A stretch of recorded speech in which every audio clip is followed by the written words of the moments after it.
이제 여름은 거의 끝나가고 있습니다. 가을이 우리 곁으로 다시 돌아오는데 이번 가을은 풍성한 결실을 거두는 그런 가을이 될 수 있길 바랍니다. 그러려면 여러분이 해야 할 일이 있습니다. 예배 드리는 일을 정성껏 더 열심히 하시길 바랍니다.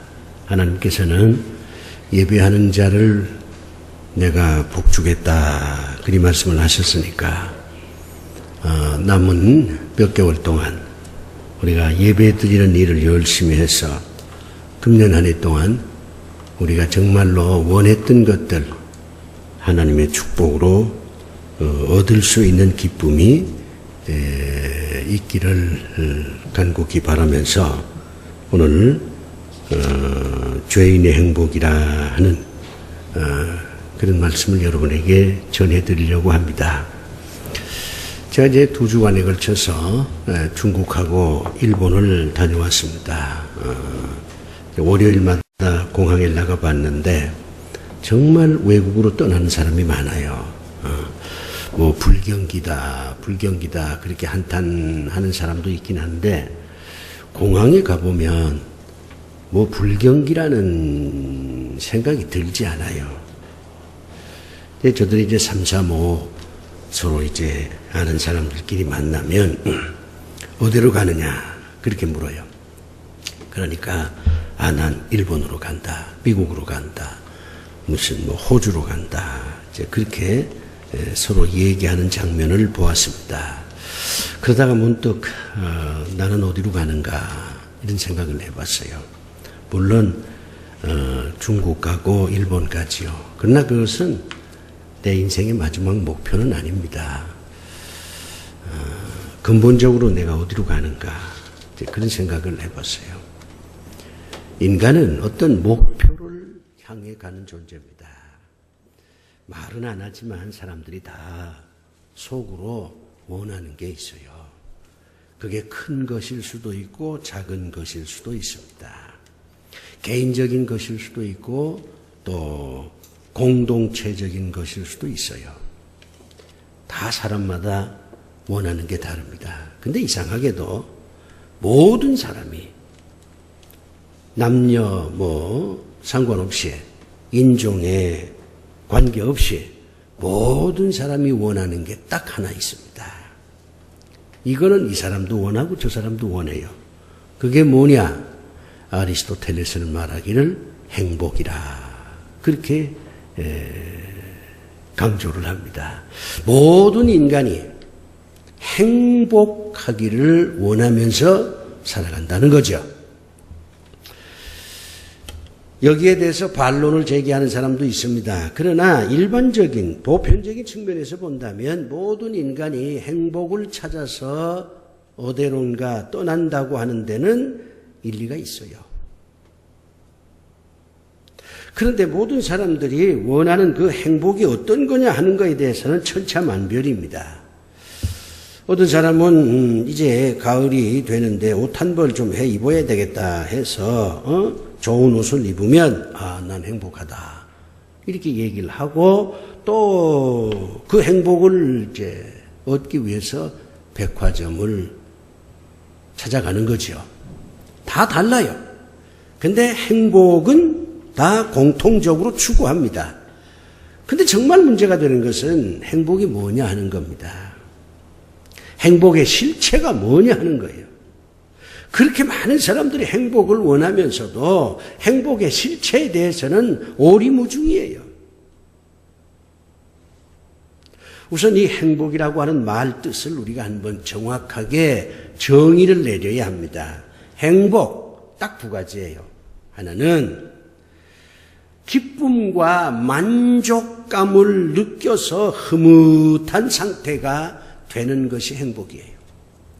그래서 행복은 3가지 핵심 요소가 있습니다. 기쁘고 즐겁고 흐뭇한 기분이 들어야 돼요. 우리가 좋은 옷을 입으려고 하는 것은 그래야 기쁘고 즐겁고 흐뭇하니까. 그런데 이 행복에 대한 정의는 핵심적인 사항을 우리가 명심을 해야 됩니다. 행복은 상황이 아니라 느낌이라는 것. 이걸 우리가 정말 깊이 깨달아야 됩니다. 어떤 사람은 기와집에서 살고 어떤 사람은 초가집에서 삽니다. 그러면 상황은 기와집이 훨씬 좋잖아요. 그러니까 기와집에 사는 사람은 행복하고 초가집 이건 상황이 좋지 않지 않습니까? 그러니까 초가집에 사는 사람은 불행하다. 이런 생각을 가지면 안 된다 이거죠. 상황이 아니라 느낌이에요. 부자들이 그렇게 좋은 집에서 살면서도 느낌은 안 좋아. 그러면 불행한 겁니다. 그런데 초가집에 살면서도 항상 기쁨과 즐거움, 흐뭇한 그런 기분이 들어요. 그러면 초가집이라고 하는 그 좋지 못한 상황 속에서 살면서도 그 사람은 행복해질 수 있다는 것입니다. 상황이 아니라 느낌이라는 걸 여러분이 꼭 기억을 하셔야 됩니다. 두 번째 이 행복이라고 하는 것은 세상 말로 얘기하면 재수가 좋은 겁니다. 이걸 행운이라 그렇게 얘기를 해요. 우리가 로또 복권 추첨을 하지 않습니까? 수많은 사람들이 복권을 사는데 어떤 사람이 딱 당첨이 됐어요. 그 사람이 노력해서 당첨된 거 아닙니다. 그 사람은 단지 복권을 샀을 뿐이야. 누구든지 다 복권을 삽니다. 그런데 그 수많은 사람들 가운데서 그 사람이 선택된 거예요. 재수가 좋다는 얘기죠. 그래서 이것을 행운이라 그렇게 얘기합니다. 살다 보면 그런 행운이 주어질 때가 있어요. 별로 내가 노력을 하지 않았는데 그런데 좋은 일이 생기는 거예요. 내가 별로 공부를 하지 않았는데 인류대학에 들어가는 겁니다. 노력해서 인류대학에 들어가면 그건 행복이 아니에요. 마땅한 결과지. 물론 좋은 대학에 들어갔으니까 기쁘고 즐겁다 그러면 그것도 행복이긴 하지만은 근데 어떤 사람은 별로 노력을 안 했어. 그런데도 원하는 대학에 턱 붙었어. 야, 재수가 좋구나. 그러면서 그들은 이렇게 얘기합니다. 아이, 내가 공부 별로 안 했어. 운 좋게 붙었어. 운 좋게 붙었어. 그게 행복이에요. 세상에 운이라는 게 있습니다.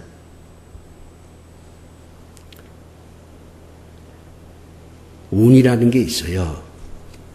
인간이 아무리 노력을 해도 되지 않는 경우, 이거 운이 없다. 재수 없다. 그러는 거잖아요. 근데 별로 노력도 안 했는데 큰 게 주어졌어요. 운이 좋다. 이거 재수 좋다. 그렇게 얘기하는 겁니다. 운이라는 게 있어요.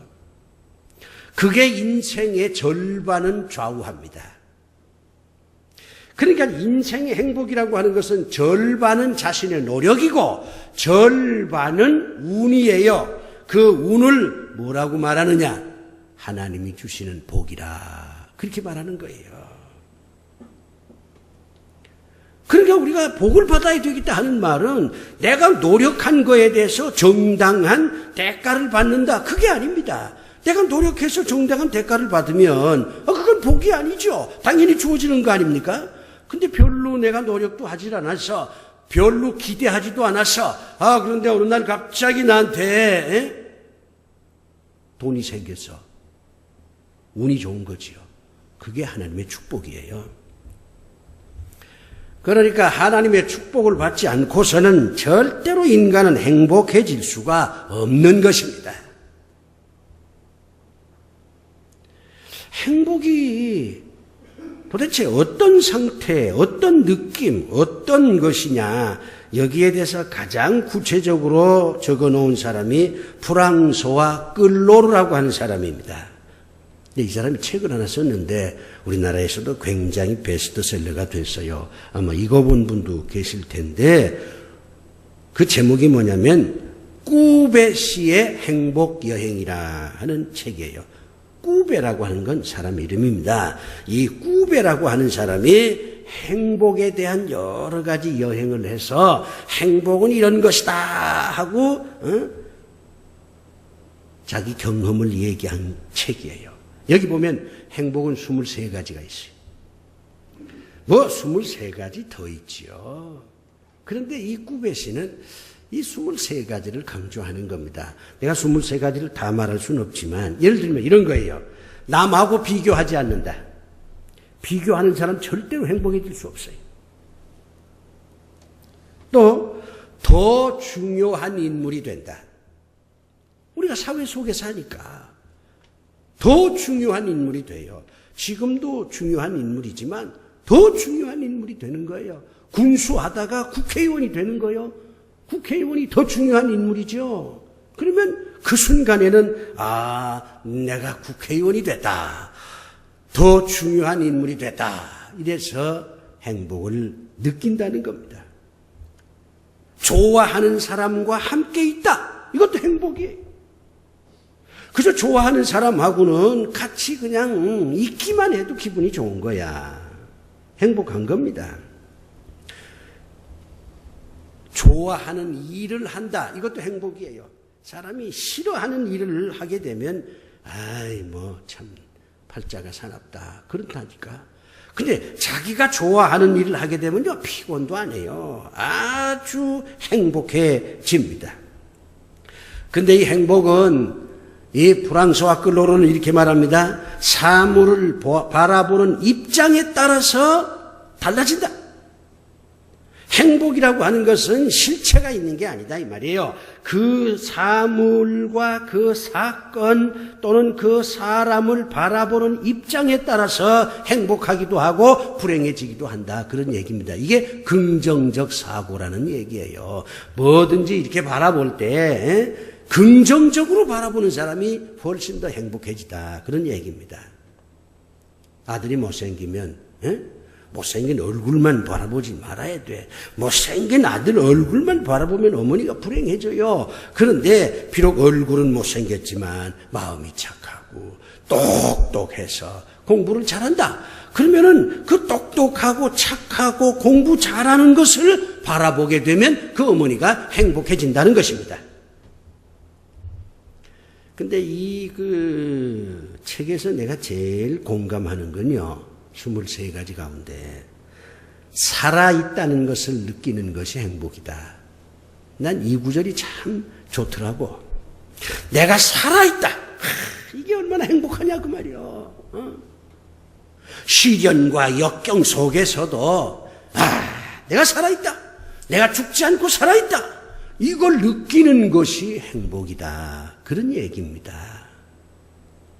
난 공감이 돼요.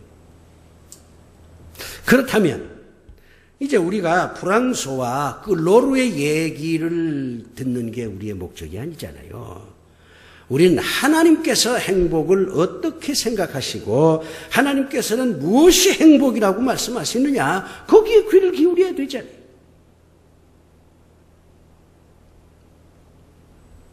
성경에도 하나님의 행복론이 참 많습니다. 신명기, 마태복음 5장, 이게 팔복이잖아요. 이게 다 하나님의 행복론이에요. 톨스토이의 행복론이 아니야. 프랑스와 끌로르의 행복론이 아닙니다. 하나님의 행복론이에요. 근데 이 행복에 대한 묵상을 하면서 마음에 딱 걸리는 게 하나 있습니다. 그게 뭐냐면 죄인도 행복해질 수 있느냐.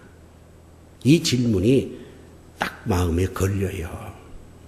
의로운 사람, 믿음이 좋은 사람, 뭐 이런 사람이 행복해지는 건 그건 당연하죠. 그런데 죄인도 행복해질 수 있느냐? 이런 질문을 하게 되는 겁니다.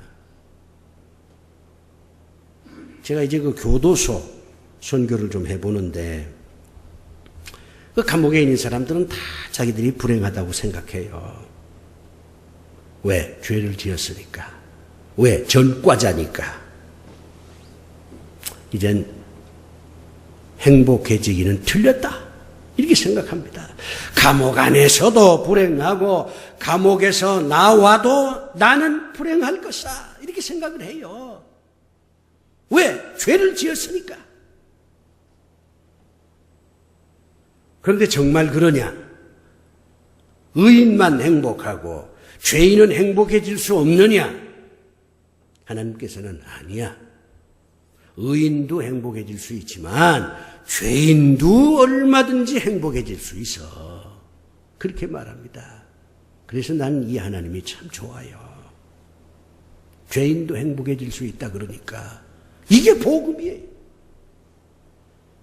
내가 죄인인데 그럼에도 불구하고 내가 행복해질 수 있다.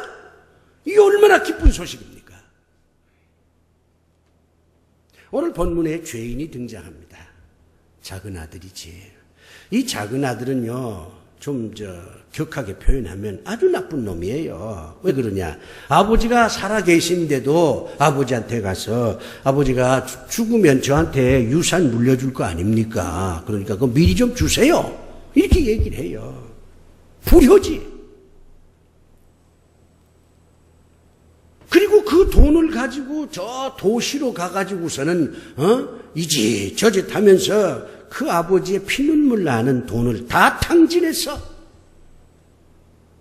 죄인이잖아요. 도시로 떠났다. 그 점에 대해서는 난 굉장히 긍정적입니다. 이 둘째 아들이 나는 내 인생을 한번 살아보겠다. 내가 이거 시골에서 말이지 뭐 이렇게 사는 거 답답하다. 권태롭다. 나만의 삶을 살아보고 싶다. 그래가지고 도시로 떠났다는 거 그거 굉장한 용기예요. 그러나 문제는 도시로 떠나서 무엇을 하겠다는 계획이 없었어요. 인생 계획이 없는 게 죄입니다. 모든 사람은 나는 거짓말도 안 했습니다. 남의 거 훔치지도 않았습니다. 나는 그렇기 때문에 나는 죄인이 아닙니다. 이렇게 얘기하는 사람이 있어요? 그렇게 물어봅니다. 그럼 참 당신 훌륭한 사람이네. 거짓말도 안 하고 정직하고 성실했으니까. 그럼 하나 물어보자. 당신은 인생 계획이 있느냐? 무엇 때문에 살아가는지 삶에 대한 어떤 설계도가 있느냐? 이렇게 물어봐요. 그러면은 그런 건 없습니다. 저는 그저 하루하루 정직하게 거짓말 안 하고 성실하게 하루하루 그렇게 살아갑니다. 그러다가 때가 되면 죽는 거죠. 이렇게 얘기하는 사람이 있어요. 그거 대단한 사람이 아니에요. 그거 죄인이에요. 인생 계획이 없다는 거. 60년대 말부터 무작정 상경이라고 하는 단어가 생겼어요. 이건 우리나라에만 있는 단어입니다. 외국에 무작정 상경이라는 단어가 없어요. 왜 이 무작정 상경이라는 이 희귀한 단어가 만들어졌느냐? 강원도 산골에 있는 어떤 청년이 말이요. 여기선 더 이상 살 수가 없어. 그래서 서울로 가자. 서울로 가면 뭐가 된대더라. 서울로 가면 성공 안 되더라. 그래가지고선 무작정 서울로 오는 거예요. 호남선, 경부선 열차를 타고 수많은 젊은이들이 때로는 50대들이 서울로 오는 겁니다. 서울 가서 뭘 하겠다는지 계획이 없어요. 서울역에서 딱 내리면 갈 데가 없어요. 시골 처녀가 서울역에 딱 내리면 갈 데가 없잖아요. 두리번 거리면 어떤 아줌마가 와서 어디 갈 데 있냐? 없습니다. 그러냐고. 우리 집에서 하룻밤 자자. 그래가지고 결국 사창가로 가는 거예요. 그게 60년대 말에서 70년대 초회에 서울역에서 펼쳐진 슬픈 풍경화였습니다. 이 둘째 아들이 도시로 나가는 용기는 인정해야 됩니다. 그러나 아무런 계획 없이 간 거예요. 이게 죄입니다. 그러나 이 둘째 아들은 분명히 죄인이에요. 그러면 이 둘째 아들이 죄인이 됐는데 행복해질 수 없느냐? 그렇지는 않습니다. 하나님께서는 오늘 주신 말씀을 통해서 죄인도 얼마든지 행복해질 수 있다 이렇게 가르칩니다. 그러면서 죄인이 느끼는 행복에 대해서 여러 가지를 얘기하는데 다 얘기하면 시간도 가고 그 가운데 가장 중요한 몇 가지만 여러분에게 오늘 제가 전하려고 합니다.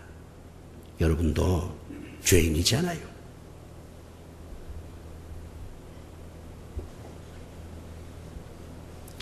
여러분도 내가 부모한테 불효했구나. 부모한테 불효했다는 건 인간관계를 잘못했다는 얘기입니다. 꼭 부모만 얘기하는 게 아니에요. 내가 인생 뚜렷한 설계도 없이 그냥 덤벙덤벙 살았구나. 내가 나에게 주어진 많은 것들을 허랑방탕하게 다 소비를 했구나. 돈이 중요하지 않습니다. 시간이 더 중요한 거예요. 하나님께서 나에게 주었던 그 젊은 날, 그 젊은 날에 그 젊음을 내가 잘 활용하지 못하고 쓸데없는 방황만 계속해서 여기까지 오게 된 것, 그거 죄입니다. 하나님께서 나에게 주었던 지식, 이런 걸 가지고 더 창조적인 삶을 사는 게 아니라 그 지식 때문에 하나님을 거부하고 난 하나님을 못 믿겠다, 그랬던 시절이 있었잖아요. 그게 죄예요.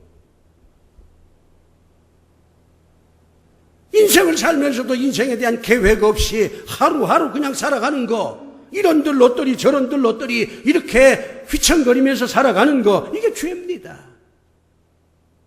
그렇다면 우리가 죄인이죠. 그런데 그런 죄인도 행복해질 수 있다. 하나님께서 그렇게 말씀을 합니다. 죄인이 누리는 행복이 많은데 첫 번째는요, 자기를 아는 행복이에요. 이 둘째 아들이 시골에 있을 땐 자기를 잘 몰랐어요. 뭐 돈만 있으면 다 될 것 같아. 도시로만 가면 다 될 것 같아. 내가 젊었으니까 이 젊음으로 뭘 못하겠냐, 이렇게 해서 도시로 갔어요. 그리고 결국에는 모든 걸 잃어버린 자가 됐어요. 돼지하고 같이 살면서 이 둘째 아들이 생각을 합니다. 좋은 환경에서는 생각하지 못했던 것이 아주 나쁜 환경에 처하니까 하나하나 생각이 나는 거예요. 내가 아버지한테 무례했구나. 내가 무모하게 도시에 왔구나. 내가 가진 그 피눈물 나는 아버지의 유산을 내가 허랑방탕하게 썼구나. 내가 죄인이구나. 이걸 깨달은 겁니다. 그래서 죄인의 행복의 첫 번째는 자기를 아는 행복입니다. 우리 자신을 알아야 되잖아요. 내가 어떻게 살아가고 있는지, 내가 어디로 가고 있는지, 지금 나의 상태가 어떤지, 나한테 뭐가 문제가 있는지 자기를 알아야 되잖아요. 자기를 아는 게 행복이에요. 이 교도소 선교를 해보면요, 이게 하루아침 되는 게 아니잖아요. 처음에 이제 죄수를 만나서 식당에서 밥을 먹습니다. 처음 만나잖아요. 그러면 그 죄수가요, 아무 말도 안 해요. 그냥 밥만 먹습니다. 들리는 소리는 국물이 그저 입으로 들어가서 목구멍으로 내려가는 소리밖에 안 들려요. 아무 얘기 안 해요. 쳐다보지도 않아요. 낯선 사람하고 만났으니까, 상대가 목사니까 또 무슨 설교를 할까 걱정도 되니까 아무 소리 안 해. 그냥 고개 숙이고 그냥 밥만 먹어요. 그럼 나도 절대로 말 안 합니다. 이름도 묻지 않습니다. 어디 고향이냐 묻지 않아요. 나도 밥만 먹어요. 굉장히 지루한 시간이지만 나는 거룩한 시간이라고 봅니다. 서로를 아는 시간이에요. 침묵으로부터 시작되어야 서로를 압니다. 당장 만나가지고 뭐 고향이 어디냐 이런 식으로는 진정으로 인간이 서로 만나질 못해요. 두 번째 갑니다. 똑같은 사람 만나는 거예요. 그러면 조금 이제 고맙습니다, 이 정도로 얘기합니다. 밥값은 내가 내는 거니까 고맙습니다. 세 번, 네 번 주 만나서 한 다섯 번째 만나면 그때는 자기가 얘기를 해요. 자신의 인생을 얘기합니다.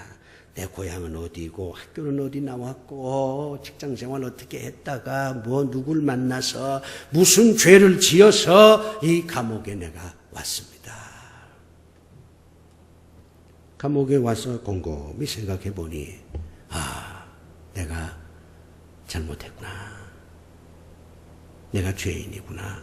그걸 내가 깨닫습니다. 근데 일단 내가 죄인이다 하는 걸 깨달으니까 그때부터 마음이 편안해졌습니다. 처음에 들어올 때는 억울하기도 하고 답답하기도 하고 화도 나고 그랬는데 내가 죄인이구나 하는 걸 깨닫고 난 다음부터는 마음이 편안해지더라 그 말이에요. 밥도 잘 먹게 되고 일 시키면 웃으면서 일도 하게 되고 바로 이겁니다. 자신을 아는 행복이에요. 자신을 알아야 돼.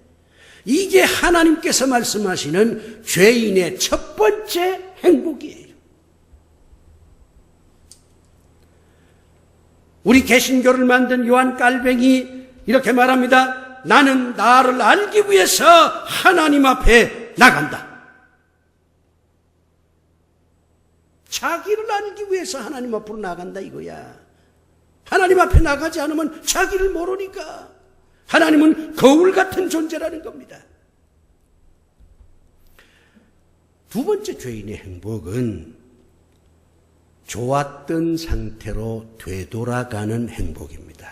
이걸 회복이라고 얘기를 해요. 이 둘째 아들이 결국 아버지한테로 돌아가잖아요. 다시 고향으로 돌아가잖아요. 고향으로 돌아가는 길은 무겁고 불안했고 초조했습니다. 돌아가면 아버지가 나를 다시 맞이해 줄까 걱정이 생겼어요. 아버지한테 무슨 말을 할까 많은 연구를 합니다. 그래서 하는 말이 저를 아들이라고 부르지 마시고 하인으로 불러주세요 하는 그런 답까지 얻어서 고향으로 돌아갔어요. 그런데 아버지가 그냥 환영하잖아요. 그 돈 다 어떻게 썼느냐 묻지 않아요. 왜 돌아왔느냐 묻지 않습니다. 사랑은 묻지 않는 겁니다. 사랑은 묻지 않는 거예요. 상대방에게 이것저것 묻는다고 하는 건 사랑이 아니에요. 여러분이 죄를 짓고 검사한테 가보아요. 검사가 이것저것 물어요. 답변할 때마다 여러분은 고통스럽습니다. 질문은 고통을 낳는 거예요. 사랑은 묻지 않는 겁니다. 아버지가 아들한테 아무 말도 묻지 않아요. 그냥 끌어안아. 그걸로 끝이에요. 좋은 상태로 되돌아가는 것, 회복이 죄인이 누리는 행복입니다.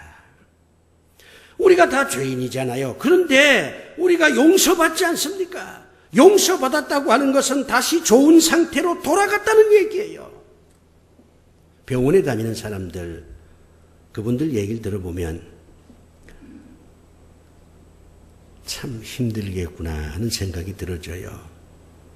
저도 1년에 몇 번 병원에 가서 이제 계속 몸 관리를 합니다만은 병원에 가면 얼마나 사람들이 많습니까? 갈 때 불안하고 초조하죠.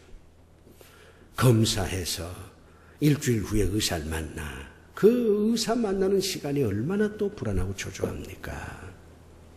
만났더니 검사 결과를 쭉 얘기하면서 당신은 암이요. 수술 받아야 됩니다. 가슴이 철렁 내려앉지요. 수술 받습니다. 그걸로 끝나는 게 아니에요. 수술 받아서 퇴원했지만 의사가 3개월에 한 번 오셔야 합니다. 1년 동안 3개월에 한 번 병원에 가야 돼.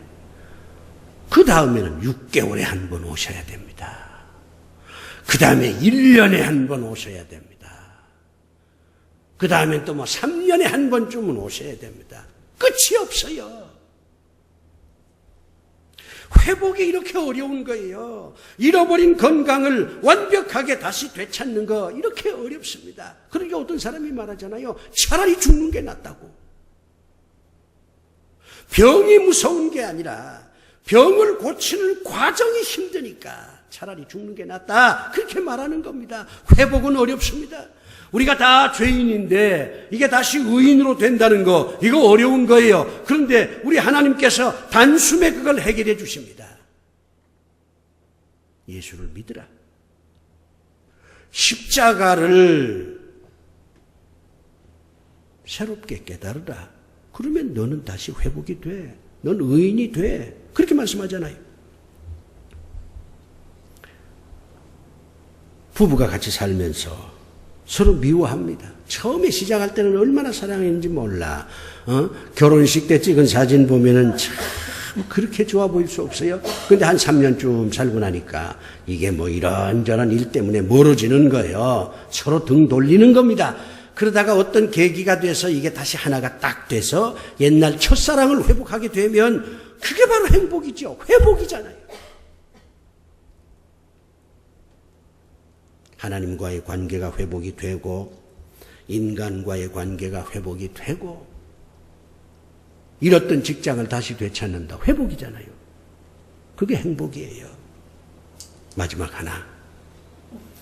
죄인의 행복을 하나님께서 뭐라고 말하냐면 공동체의 구성원이 되는 것을 행복이라 그렇게 말합니다. 인간은 혼자 행복해질 수 있는 존재가 아니에요. 개인주의의 말로가 그렇습니다. 혼자 행복해질 수 없는 존재예요. 누군가가 내 옆에 있어야 내가 행복해지는 거예요. 사람은 내가 행복한 것을 남한테 좀 보여주고 싶어 하는 본성을 가지고 있어요. 연극 배우의 행복은 관객이 있으니까 행복한 거예요. 어머니의 행복은 아들이 옆에 있으니까 행복한 거예요. 나 혼자의 행복은 존재하지 않습니다. 사회 구성원이 되는 겁니다. 내 옆엔 아들이 있고 남편이 있고 시어머니가 있고 그래 행복한 겁니다. 소속감이 있어야 행복하다는 거예요. 소속감이 있어야 어디에 내가 속해 있다는 겁니다. 여러분이 여행을 다니려면 여권이 있어야 되는데 여권은 대한민국에 속해 있기 때문에 여권이 나오는 거예요. 대한민국에 속해 있지 않은데 어떻게 여권을 가질 수 있습니까? 어딘가에 속해 있다. 나는 혼자가 아니다. 그럴 때의 인간은 행복해지는 겁니다. 그러니까 그런 말 있지 않습니까?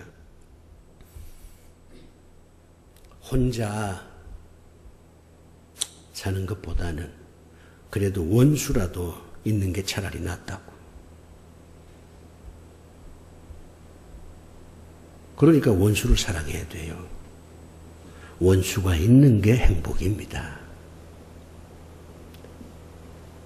사랑하는 교회 여러분, 저는 여러분이 행복하기를 원합니다. 그래서 행복의 길을 지금 안내한 것입니다. 돈 잘 벌고 건강하고 아들, 딸 잘 되고 그런 행복도 물론 여러분이 누리셔야 되겠지만 정말 여러분이 누려야 할 행복은 죄인으로서의 행복입니다. 여러분 자신을 더 치열하게 찾아보세요. 나는 누군가? 그리고 잃어버린 것들을 다시 되찾으십시오. 건강도 되찾고 사랑도 되찾고 추억도 되찾고 이상도 되찾고 그리고 무엇보다도 부활교회 교인으로서 공동체의 일원이 됐다는 것을 여러분이 깨닫고 행복해 하셔야 됩니다. 부활교회는 여러분을 행복하게 만들려고 무진 애를 쓰는 좋은 교회입니다. 내가 부활교회에 속해 있다. 이 자체만으로도 여러분은 행복하셔야 됩니다. 그런 교회를 우리가 만들어야 돼요. 기도합시다.